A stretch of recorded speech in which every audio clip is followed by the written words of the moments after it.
Um, Dr. Asbell-Clarke is the director and co-founder of the Educational Gaming Environment Group, or EDGE, at Turk, a nonprofit R&D organization focusing on math and science education.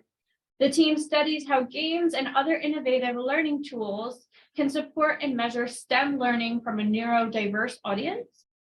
Dr. Asbell-Clarke studies how educational technology can be used to broaden participation in STEM, particularly for learners at risk and with cognitive differences. Dr. Asbell-Clarke's academic background includes an MA in math, an MSc in astrophysics, and a PhD in education. Early in her career, Dr. Asbell-Clarke dreamed of being an astronaut and went to Houston, where she was an onboard software verification analyst for IBM during the first 25 missions of the space shuttle. Later, Dr. Asbell-Clarke taught physics and astrophysics to some of the brightest students in the country at the laboratory school at University of Illinois. In 1993, she went to Turk and led several science education projects involving curriculum development, professional development of teachers, and educational research. In 2009, she co-founded EDGE with her colleagues to study how game-based learning can transform science education. Dr. Asbell-Clarke is a distinguished educator, scientist, researcher, designer, author, mathematician, and leader. She has authored many publications that have appeared in numerous journals, published national science curricula, has been on advisory boards for various organizations, gave a TED Talk titled "We Know More Than We Can Tell," and it's amazing. I just listened to it right and is the PI on numerous NSF funded grants. So we are honored to have you with us today. We look forward to learning from and with you. So welcome, Dr. Asbell-Clarke, and welcome everyone. Wow, thank you so much for that introduction. I hadn't read some of that stuff, so I know you dug deep. So I tried to share my screen. Can I? Okay, now I can. Yes. I'm really happy to be here. I have family roots in New Jersey, and so almost coming to Rutgers is quite a treat. Here, can everybody see my first slide? Yeah. Yes, perfect. Okay, great. So as I was introduced, have had lots of decades of meandering journey through learning sciences and STEM education, and in the last decade or so have really become interested in revealing the talents of neurodivergent learners. And I'm going to unpack that sentence for you. There's a lot of probably new terms here, but I'll talk a little bit about what I consider neurodiversity. There is no one definition, but we'll talk about the range of definitions, and particularly what strengths come with neurodiversity in the area of STEM problem solving. And I'll talk about some strategies for including neurodivergent learners in STEM, particularly focusing around executive function, which again, I'll define more in a little while, and around computational thinking. So again, these may or may not be some new terms for you. I hope they are not by the end of the talk. And the second half of the talk, I'll show you a specific research example that's funded by the US Department of Ed that we've been working on. But I want to start with a story, and it's a story from a classroom I have been co-teaching in and working in was for about 8 years. The teacher just retired last year, so this is the first year I'm not in that classroom. But these kids are in a very high needs, very culturally diverse part of my city. I live in Halifax, Nova Scotia, Canada. And these kids, there's a lot of new Canadians, recent immigrants. There's a lot of racial diversity with old roots of displacement and all kinds of stuff in the community. About this one junior high school has about 1/3 of the kids are in public housing, and probably on an average year, 30 to 40% of them have IEPs, individual education plans. And I would say there's probably another 30 or 40% who probably should for one reason or another, but are not officially in the system. So I would go into this class and help co-teach science and technology. And when I first got there, there was this boy who was walking around the class, and he was just tracing the perimeter of the classroom. His hands were touching everything, every surface he encountered, the walls, the bookcases. He walked by me in front of the class and just like ran his fingers across my face and kept on going. And meanwhile, the teacher was starting the class, taking attendance, kids were getting settled. And the class was going to be a lesson on heat and expansion. And I saw their textbook had a picture of a hot air balloon on it. And so I picked it up and I just thought I'd start a conversation while things were settling down. And I said, so who knows how a hot air balloon works? And, you know, most of the kids were still fumbling with their phones or poking each other or whatever. But this boy, Caleb, who was walking around the class, as he walked by me, I heard him mumbling under his breath. And he said, the fire heats the gas, the molecules spread apart, the air gets lighter and the balloon rises. The fire heats the gas. And he got this little rhythmic chant going with this, which is exactly how a hot air balloon works. So I tried to pick up conversation with him and I was like, Caleb, tell us more. And as soon as I drew attention, his paraprofessional, his aide that was in there with him was sort of embarrassed. I think she thought she wasn't doing her job or something. And she ushered him over to his chair and sat him down into his chair and tried to get him to not be, quote unquote, disrupting the class.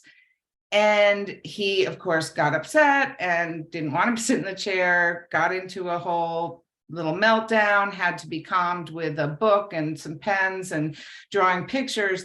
And never during the rest of the class did he engage in the conversation about heat and expansion. And at the end of the class, I thought that was so sad, not only for Caleb, who didn't partake in the class, but also for all the kids in his class who could have learned from Caleb and for how much he could have contributed. And so that got me thinking about those kids that slipped through the cracks. And so this term neurodiversity, I learned around that time. Some people, and we often in research use it to use a collection of people who may have characteristics of autism, ADHD, dyslexia, or other learning differences. Maybe they're diagnosed, maybe they're not diagnosed. Other people, and the origins of this phrase come from just sort of a natural variation in brain function. Just like we have variation in skin color and height and weight and all these other things, we have variation in brain function. And in fact, Todd Rose writes in his book called The End of Average that when neuroscientists first started scanning brains and looking for sort of the neurotypical brain, they found that brain activity and the function there is no one norm. It doesn't follow like a normal curve or Bell distribution. Not only are brains different from each other, they're very different from each other in their function, and not so much their structure, but their function. So the term neurodiversity begs the term neurotypical, which is very difficult to define.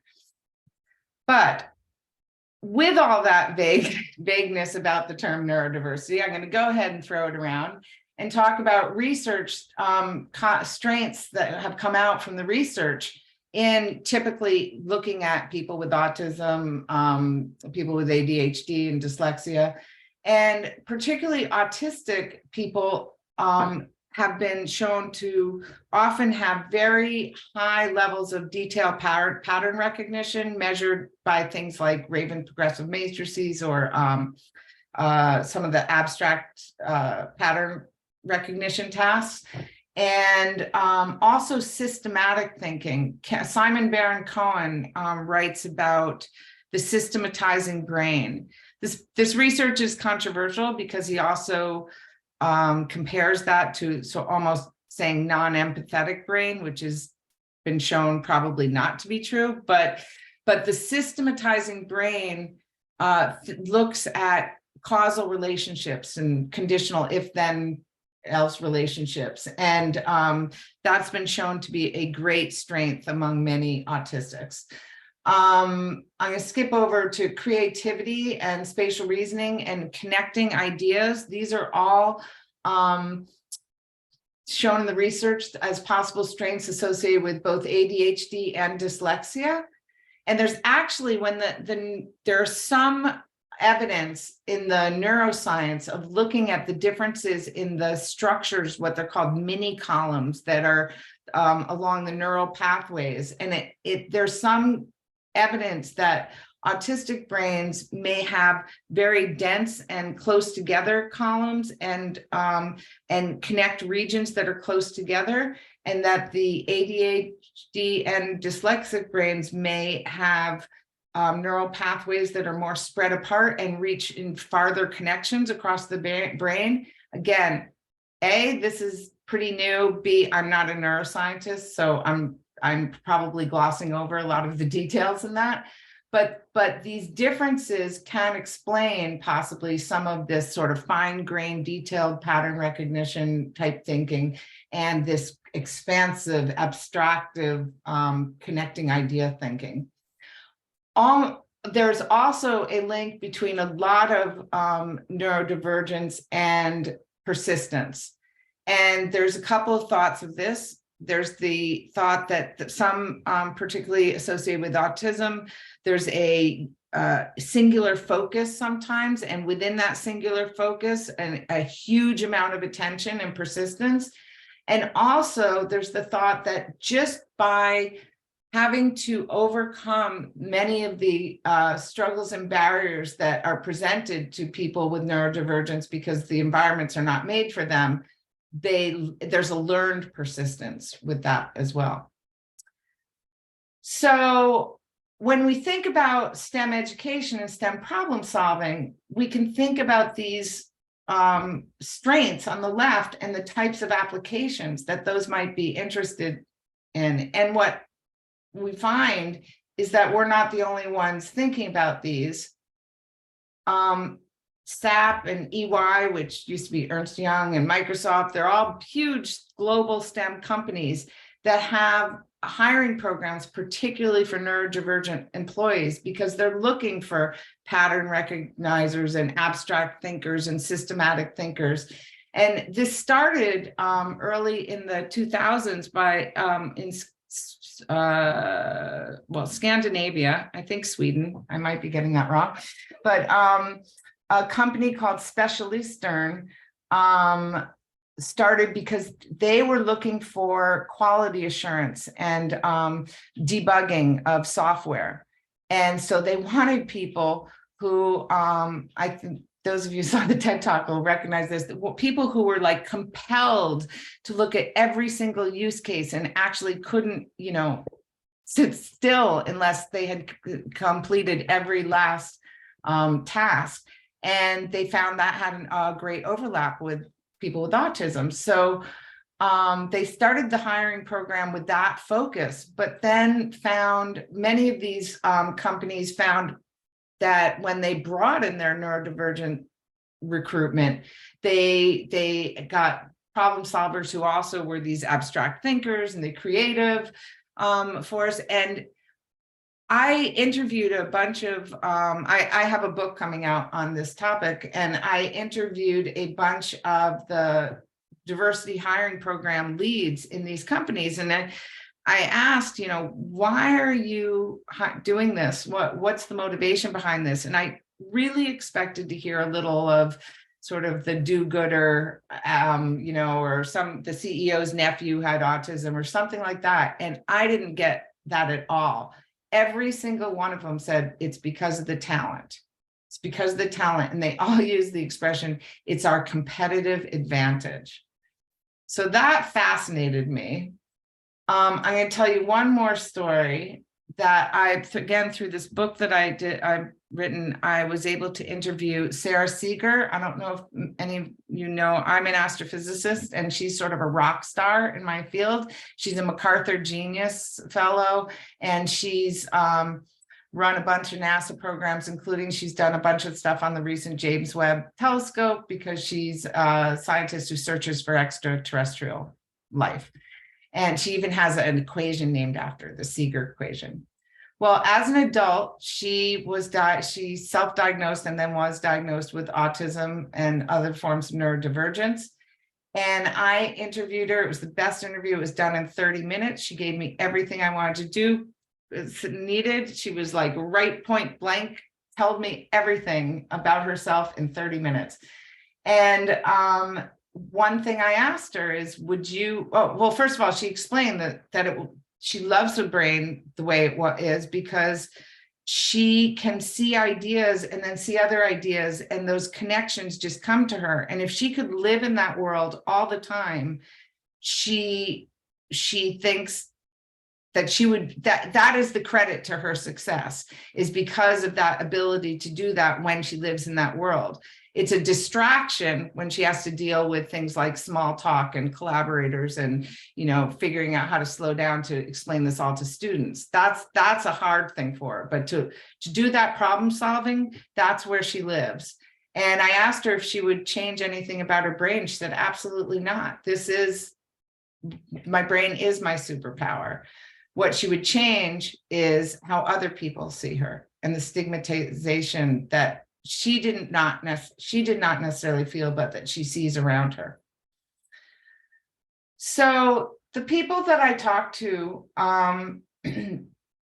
so through these interviews, I also talked to dozens of neurodivergent STEM professionals and tried to pick out what it was that oh, I'm a little out of order with my slides, but anyway, what it was that they really liked about their work environment, what helped them thrive. And one thing they talked about was agency, that when they felt in control and part of the process that they were working on.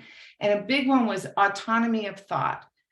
They felt that the professionals felt that when they're working on a problem, they need time by themselves, time and space to work on the problem in their own way, and then be able to explain it to others. And this came from two things. One was just the cognitive load of solving a complex problem and trying to figure out how to explain that so that somebody else could explain to understood them. They felt was a distraction from the problem solving. But the other thing is, because they felt they've always thought differently than other people around them, they feel the need to get all their ducks in a row. They feel the need to really have a good grasp and not be able to mind wander because because they feel they may be judged, and they don't want to be judged in that way. So one thing employers were doing was giving these spaces where people could take a problem and go dwell and then come back and collaborate, and not necessarily have to collaborate right from the start. So those are strategies that we try to bring in to think about inclusive learning. And let me back up also and say, so I'm thinking about all this for the workplace, and then I'm like, but look at schools. This isn't happening at all in schools. When you look at IEPs, individual education plans that kids get in school, I shouldn't say it all, in most public school systems, but when you look at the types of individual education plans and the differentiation for learners, it almost always is a deficit-based plan. It's bringing the person up to a certain level because of their needs and their challenges. And never have I seen an individual education plan immerse this person in interesting scientific problems and see what they come up with. Never, or it's not, it's strength-based. They're great at, Caleb knows how hot air balloons work, so let's just figure out, how to engage Caleb with hot air balloons. It's never an asset-based that I have seen. So knowing that, we wanted to think about how do we go in and provide teaching and learning materials that leverage those assets. And so putting a learner in a situation where they feel they have choice and control, that's called learner agency. Giving that autonomy of thought where they have space to solve problems their own way with supports. Providing multiple entry points. So giving activities that could be approached from a variety of different ways, same activity, but that there's different components and multiple avenues of success, multiple ways to demonstrate success. These strategies all can be found in several different pedagogies, project-based learning and game-based learning, that if I had a couple hours, I could talk more about that. And if you're interested, you can read my book when it comes out later in the year, or I'll talk with you more about it. Process-based assessments, which means look at the learning in its process, not just as a product at the end. This is really important in project-based learning, and I found, and also in game-based learning, when you're able to take the back-end data from a digital game and use that as a form of assessment, which I talked about somewhat in my TED Talk. What I'm going to talk to you even more about today is focusing on an area of strength that overlaps with neurodivergence. And we have chosen to work in a field called computational thinking for just this reason. Computational thinking is the discipline. It's thought of as an introductory to computer science, but it's also much more than that. It's a way of problem solving that focuses on efficiency and effective solutions that are reusable. So this is why it lends itself to computer programming, because you're developing algorithms that can be used in a variety of different circumstances. But we do this in our daily lives. You can think of cooking recipes, you can think of to-do daily routines, and there's lots of things that we do where we solve problems in a way that is reusable. When the overlap with computational thinking and neurodivergence comes in so computational thinking, the fundamentals of it are take a problem decomposition, taking a problem and breaking it down into smaller problems, seeing patterns between and being able to group problems by their characteristics, abstracting so that if you solved your problem, your one type of problem, you can abstract that solution and generalize it to a set of problems, and designing algorithms and debugging algorithms to implement those problem solutions. Well, problem decomposition is exactly what special educators and coaches try to help people who have problems with working memory. If you have working memory, you can't keep it all in your head at one time. So you take the problem, you break it down into chunks, and you look at one at a time. Detailed pattern recognition, we've already talked about. Abstraction, we've already talked about the connection of ideas across settings, and systematic thinking, this causal relationship and if then else conditionals we've talked about. So these are all in the research of neurodivergent learner strengths, as well as areas where some may need some supports. For the supports, much of neurodiversity has to do with communication and social adaptations, and I'm not going to talk too much about that today. I am going to talk about executive function, which is the functioning of the executive control network of the brain, but it's the part that deals with planning and organization and sort of monitoring and keeping on task. And so probably, you know, that has to do with metacognition, but also it has to do with attention, you know, regulating your attention and emotions, to that persistence we talked about. And neurologically, what's happening with executive function is your working memory. So for those that might not be familiar, think of working memory as RAM. It's not even short-term memory, it's like micro short-term memory where the information has to stay just so that you can process it. Like if you're reading the first part of the sentence, your working memory is keeping the first part of the sentence in so that you can get to the second part of the sentence and make sense of the whole thing. Cognitive flexibility is thought of as your ability to assimilate new information. So this can be your ability to take new information and add it to your mental models and change your thinking because of that. It also can be what's thought of as rule shifting. Like if you're always supposed to hit the red button when it glows, and then all of a sudden you have to start hitting the green button when it glows, then your mind has to do a shift there. That's often how that's tested. And inhibitory control is another word for self-regulation. So it's controlling your impulses, and all those have to work together to be able to plan and organize and stick to a problem and a goal-oriented task. So one more slide on theory. These are the types of scaffolds that have been known to, or we've shown, or others have shown to support these facets of neurodiversity. Graphic organizers, or we call them bookkeeping tools for working memory, just so you can keep all the information in front of you when you're working with it. Highlighting tools, or something that'll make the stuff that you need to attend to salient and dampen out the rest. Expression tools help you become metacognitive, and meaning metacognition is an awareness of what you know and what you don't know. So expressing what you're thinking and what you're reasoning is part of that. Multiple representations will help with communication, both input and output, and clear communication is a focus for social negotiations. And these all have to do with the project I'm about to talk about.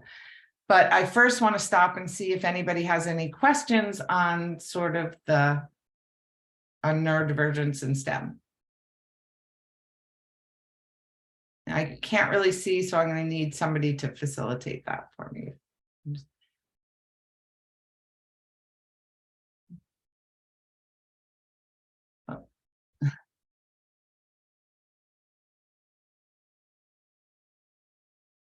I don't think we have any questions from the room.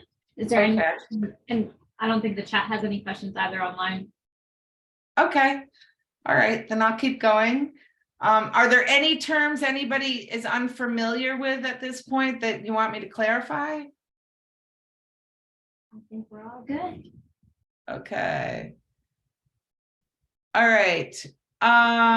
So thinking about all this stuff, my team and I applied to the U.S. Department of Ed for what they call an EIR grant. And we partnered with a bunch of other universities, and we got an early phase grant almost 4 years ago to build materials for grades 3 through 8 that to support computational thinking activities and embed executive function supports for inclusive materials. So this is my team at Edge, and there's many other people in the other universities.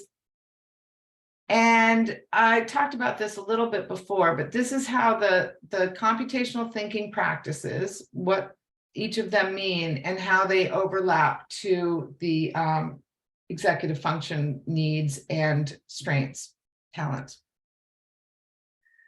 So we built this set of activities, and we have activities in digital games, and I don't know if any of you are familiar with Zoombinis. It's I'll show a little bit of it later. It's a game that Turk built in the 1990s. I was not on the design team, so I can brag fully. It is the best learning game on the planet. It's a logical thinking puzzle game, and it won tons of awards and sold millions of copies in the 90s. And then a publisher had copyright, and it sort of disappeared for a while. And in 2015, our team was, Turk brought it back and put it out for tablets and Chromebooks and a web version. And our team was lucky enough to get NSF funds to study computational thinking and practices within the game. So we used that, and we built offline activities all around that. And things like jigsaw puzzles and dice game and sports games, lots of like just offline activities that have to do with computational thinking, robotics, introductory coding through Scratch, and a whole suite of activities so that students could have choice and classes could have choice. And we provided multiple entry points into those activities. Again, this is developed for grades 3 through 5. I'll show you in our research, we found our sweet spot right now is grades 4 and 5. There's some of the grade 3 found it a little tricky, and some of the grade 6 through 8 wanted more challenge. So we're going to hopefully build on that next time. We built a portal to allow teachers to differentiate for their class so that they could customize lessons. And to build the CT, we built a set of activity sequences with each of the sort of applied computational thinking skills. So intro to CT, clear commands is all about the way a computer needs an exact set of language. We took that metaphor to think about how to foster clear communication between students on tasks. Conditional logic is if, then, else, and Boolean characters, and, or, and not. Repeat loops, which you use a lot in coding and in algorithm development, and then variables and functions, which get up to some of the more sophisticated concepts once you start coding. And our research was on the intro to CT through the repeat loops. The variables and functions we completed after the research was done. We also are using a flexible progression of activities where there's like a 15 or 20-minute activation to any one sequence, as well as about a 3 to 5 minute activation to any activity. And we know this is part of serving neurodivergent learners to make sure transitions are often hard. And if you just like jump right into the content, we lose them from the start. So just things like, what did you do today? How would you break that up into a repeat loop? Or, what parts of that could be to repeat loop? Just something that's sort of very daily life, can be even a discussion, but just gets people thinking about what the topic is. Foundational activities will really kind of teach the concept and content. I'm looking at the clock, I'm going. And applied, we use the robotics and the coding and the games. And wrap up is important because we have a lot of reflection and part of that metacognition. And I told you all this other stuff. So I want to show you what we did in Zumbinis. So as I said, Zumbinis is this logical puzzle game. And I strongly encourage you, if you Google Zumbinis, it's like $5 in the App Store. You'll figure out how to get to it. And especially if you're working with kids, it's great, but even adults love it. There's 4 levels of difficulty, and I challenge you to beat the 4th. So this is a puzzle where each Zumbini has 4 different characteristics: feet, nose, eyes, and hair. And there's 5 different values for each characteristic. And this is a puzzle where one of these bridges or cliffs is allergic to one of the characteristics, but you don't know which one. So you have to do trial and error, and it'll get bounced off if it's allergic, and it'll go through if you can. So when we started working with kids with in general ed classes, teachers are coming up to us over and over and going, oh my God, it's the kid who never has achieved anything. Not only are they the class, going through this game, all the other kids want them to tell them how to do it, and they're becoming a class leader, and their whole identity is changing, and their position in class is changing, and all that kind of stuff. And we really found over and over again that there are certain kids who may not be academically inclined that are really, really good at this type of puzzle solving. But when we worked with them, sometimes they get very frustrated because they knew exactly what to do. And let me also say this, that in Zumbinis, it's a new set of group every time you play this puzzle. So there's no answer to try to find. You're figuring out how to solve it this time. And the person next to you could have a completely different solution. So,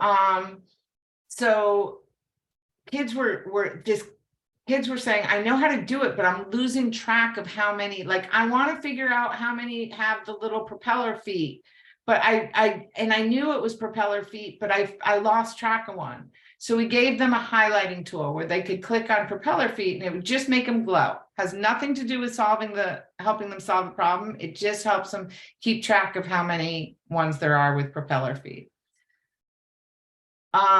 We also gave them a metacognition tool so that at the end of the puzzle, when they figured out that it was pink noses had to go on the bottom bridge in this case, That's a very implicit understanding here.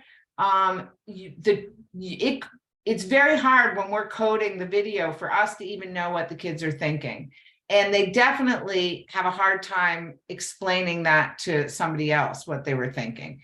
So we put this tool out there where they just have to go, it's just a select box. If it was pink noses, then it goes over the bottom bridge, else it goes over the top bridge. And that can be used as a little quick assessment, but it also forces the kid to explain what they figured out. And then the last one is, this is a puzzle where these trolls want very particular pizzas. And you have to design the pizza and sundae toppings to get exactly right for each troll. And they do like some, they don't like others. And the graphics do show you if it gets rejected, if it's in the back, and it's accepted in the front. But kids were not really getting that, and they were losing track of what they already did. So we just gave them this bookkeeping tool to figure out whether somebody liked it or not. And then they were able, again, it doesn't tell them how to solve the problem. It just helps them keep track of their data.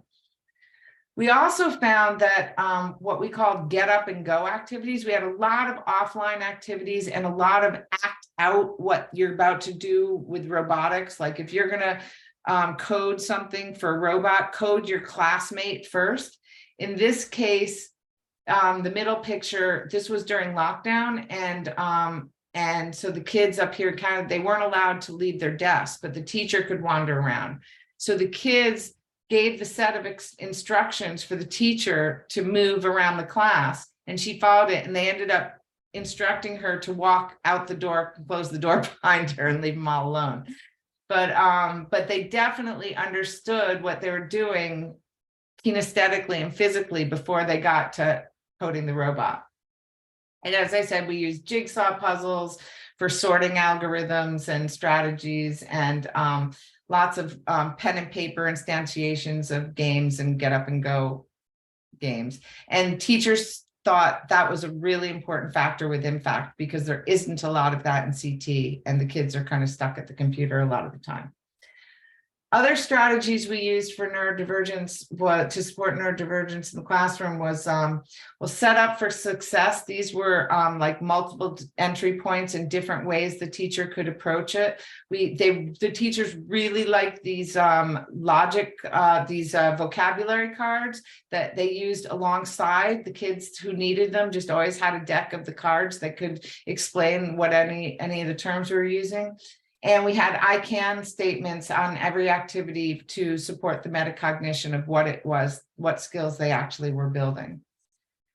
We delivered this all through a portal for teachers who could differentiate and choose different activities and different entry points for their class or for groups within their class.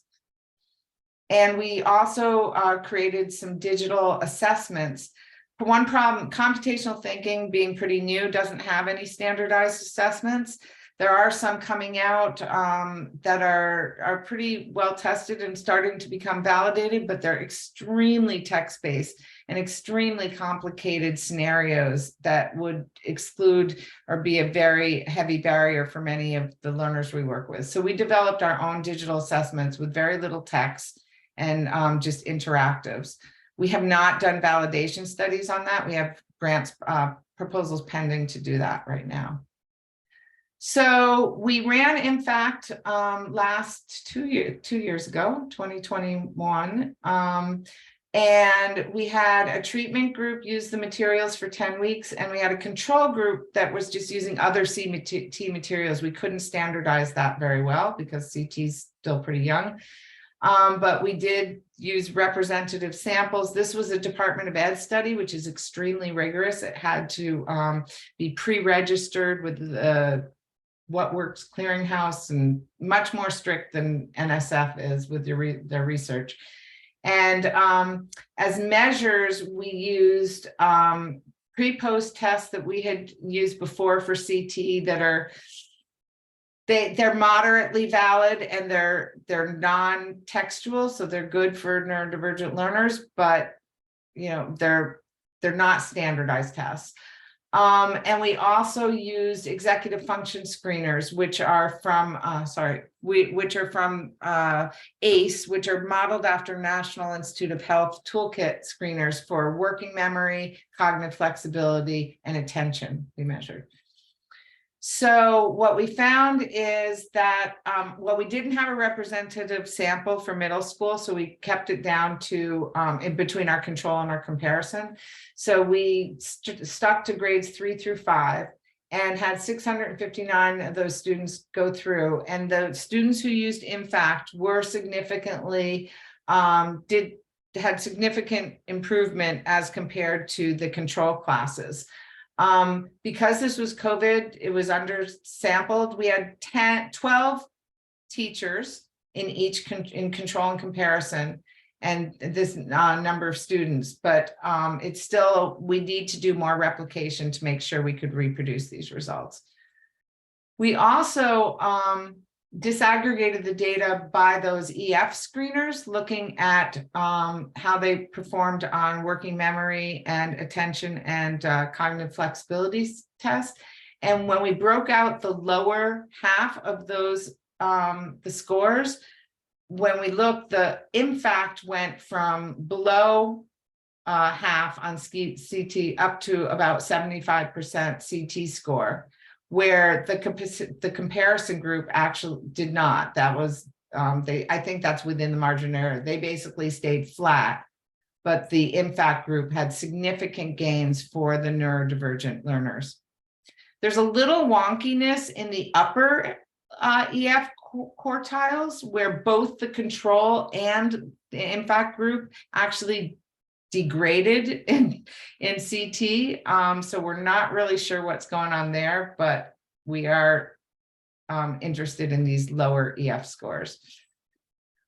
When the teacher interviews, we interviewed all the treatment teachers 3 to 4 times during the, because we couldn't go in and observe. They thought the get up and go activities were really important, especially for their high needs and high energy learners. They felt the materials met their wide range of students in their class, and they felt that the CT was accessible, even those of them who had not taught CT before. But they did ask for more accommodations for speech and text for some of their learners, and that some of the older and high achieving students need more challenge. So we're working on that. We got some great quotes from teachers. They basically said that they were getting problem-solving reactions out of kids that they don't usually get. And that was good. And we are looking for partners to, usually I give this talk to people who at the practitioners. And so, but if anybody out there knows schools that want to get involved, we're writing the proposal to scale up for the next level to figure out exactly why this works and how, for whom. And we're looking for those. And this is how to contact us. So hopefully there's some questions or discussion.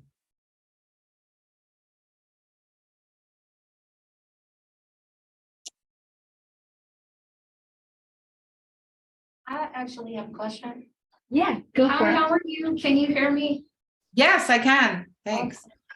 So yeah, I was wondering about the students. My name is Brittany. I'm a 4th year PhD student, and I was just wondering about the teachers that you've been working with. How many of them? I know you spoke about IEPs being in the deficit language. I think a lot are in deficit languages because the teachers are in a lot of cases. And I was just wondering, because you made a comment about how you see some students working on, I think it was Zumbies, and how they'll do so well, and the teachers are like, this student never does anything or doesn't achieve anything, but they do so well on this. And I was just wondering, with the teachers you've been working with, like what percentage of them do have like deficit like views of their students, and how is the program kind of like changing those views? Really interesting question. I don't have data to be able to answer the first part. I can tell you that Anecdotally? yeah, anecdotally, what I would say is the ones we work with don't want to have a deficit view. So they're really excited to see those kids come out of their shells. They didn't know how to reach them before, and they're really excited to have a way to reach them. I would say that's the sentiment. So I do think that particularly around behavioral issues, that I've seen teachers get very worn down. And it's really easy just to, especially during the stress of COVID and everything, to just lose it, and just to be like, I can't even with a kid who's, explain. And so, and it's easy for teachers to, as we all do, want to blame somebody else other than themselves. But I think I did a whole bunch of executive function coaching during COVID with the teachers. I was going to do it with kids, and I turned out doing it with all the teachers, I was meaning to tell them how to work with their students, but a lot of the coaching was talking themselves down, because almost everyone said, there's been at least one day in the last week where I had to pull over the side of the road on my way home and just cry. Yeah. Because they knew they weren't teaching. This wasn't what they signed up for. They weren't doing a good job, all that. And so I guess what I would say is I see a change for a lot of reasons. Maybe some of it's because we're in there. Maybe some of it's because of what COVID sort of highlighted. And I also just think there's a gestalt in the air about neurodiversity and neurodivergence coming out. And I'll tell you one thing, the kids that are coming, the Gen Zs, they're not having any of this deficit point of view. Maybe I might be talking to some of those kids, but right in this room, but I have 30-year-old children of my own, and their world is very different.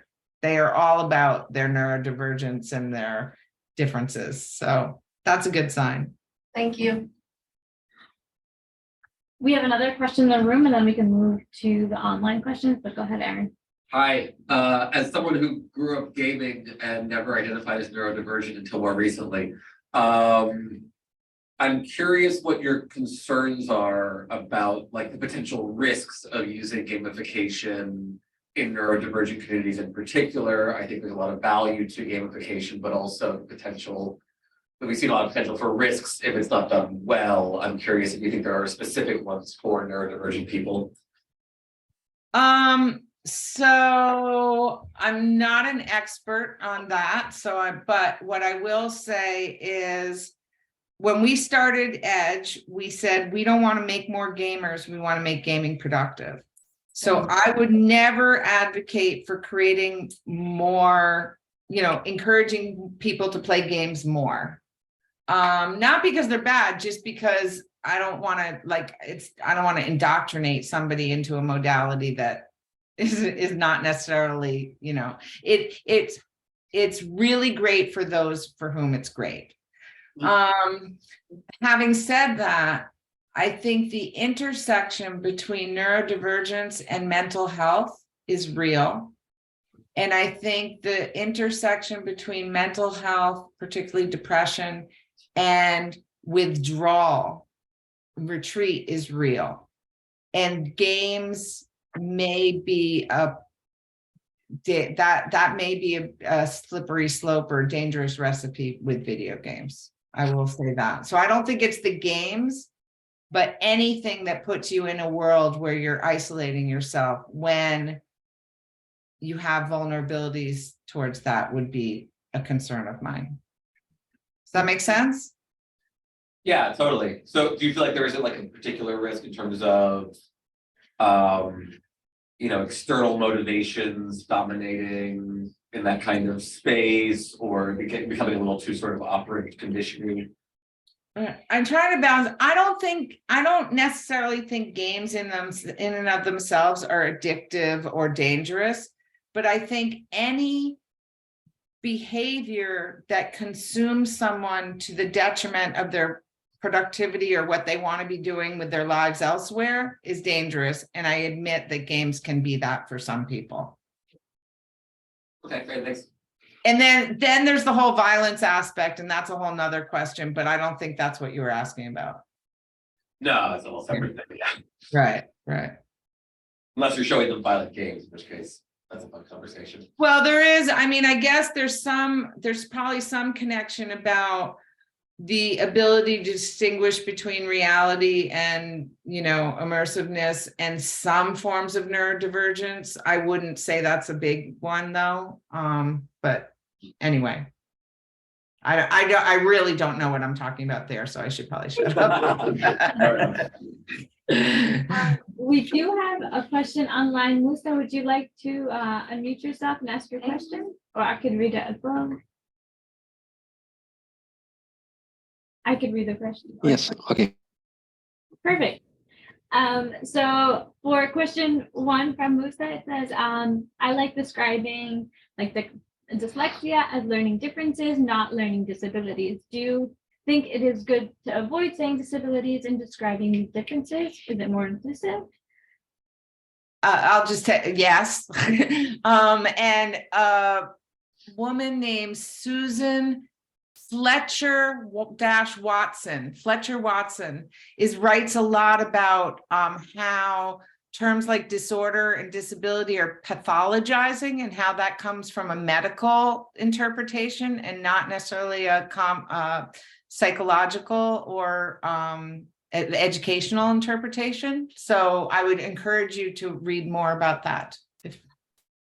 And then the second question is about the population of your students. So why don't you include children in the 1st and 2nd grade? And why is your classification different than the common classifications like 1 through 4, 5 through 8, or 9 through 12? So common classifications is a fluctuating both geographically and temporally structure. So, but I do know that Common Core right now and things like that are broken that way. 3 through 5. So we started with Zumbini's research a long time ago, and that game is built for 8 through adult. So I think that's probably what started us with grade 3 through 5. Also, it was somewhat of a sample of community. That's where the district that we were working with wanted to work with. And also what we learned is it was good. So computational thinking, some of the things, as I said, the sweet spot was really 4 or 5 for some of the content structures we were working with. We weren't sure we could bring those down to K1 right away. We had to think more about that. And then also what we found out is most diagnoses of neurodivergence and IEPs they don't happen before grade 3. They're in the process maybe before them, but there's very little so when we ask for teachers for inclusive classrooms with at least 20% IEPs, we wouldn't have gotten that in the younger grades. So those were all considerations. Perfect. I have a question, so I can kind of, I guess, take the last few minutes, but so I know you talked about your transfer task, your pre and post test that you guys created as a measure. And I think that is like super important. It's super hard to create measures that are, I guess, measuring the things you want them to measure. Yeah. So can you tell us a little bit more about your creation of those pre and post tests and what do they consist of? It's the bane of our existence. It is the hardest part of this research, I would say, is to have measures that we feel comfortable are measuring the constructs that we want and are accessible to the students that we want. And we developed a set of, in our earlier research with Zumbini's, we developed a set of puzzles that we felt were indicative of pattern, or were tied to the problem decomposition, pattern recognition, abstraction, and algorithm design. like one was a Sudoku kind of puzzle that was sort of the abstraction, I think. One was Raven's progressive matrices for patterns. Algorithm design was a maze puzzle where you had to guide a character through with a set of instructions. And problem decomposition was like a mastermind kind of problem where you got feedback and you had to use that feedback to get to the next part of the problem. And so we did those and we ran them through some validation studies. And what we found is that they tie with other like external CT measures. I think we use Bebris for some. So we got concurrent with an external source and we have high retest validity, but we don't have construct validity for problem decomposition, pattern recognition, abstraction, and algorithm design, the individual facets. And we don't think we ever will because those are so overlapping. They're not very distinguishable. So we can measure CT, but we can't measure the individual facets of CT yet. Does that make sense? Yeah, thank you so much and being mindful of time. It's 1:01. Thank you for the amazing talk. We all have a lot to think about and can't wait to read it. Great. And I encourage all, if anybody wants to reach out and hear more, or get specific information, I'd be glad to talk with you. Thank you. Thank you. Thanks, everyone. Have a great day.